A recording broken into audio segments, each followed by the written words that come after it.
Mga opisyal sa DepEd nag-inspeksyon sa mga tunghaan sukad magsugod ang klase niadtong Lunes. Kumustahon nato ang ilang obserbasyon, pinaagi nining report.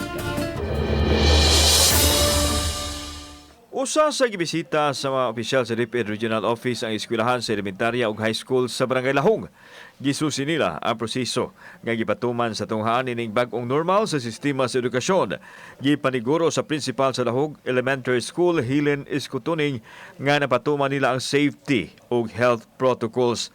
Naglakip nini ang gipatuman nga sistema aron masiguro ang social distancing sa pag-distribute sa mga modules ngadto sa mga ginikanan sama sa scheduling sa pagkuha nini.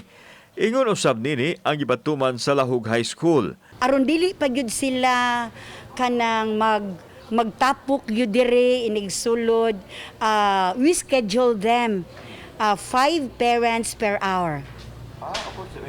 Inuras. So, ang ilang presensya, dili gyud ingon ana nga sa makauna lang. Ang amo dyan nakitang challenges is the shortage of the printed modules.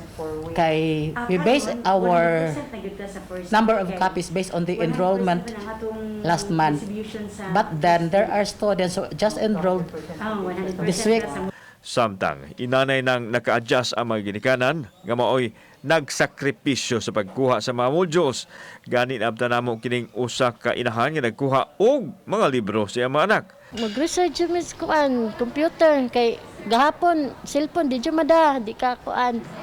Bag-o man ang sistema apan nakita sa mga school administrators nga nakigalayon yun ang mga ginikanan sa mga magtutudlo alang sa kalambuan sa ilang mga anak. We continue the health protocol. I-observe tagyod na siya. Permi, even our teachers inside the school. It's very important also to look into the safety of the people. Kauban si Marlon Melgaso, ako si Alan Domingo. Balitang Bisdak.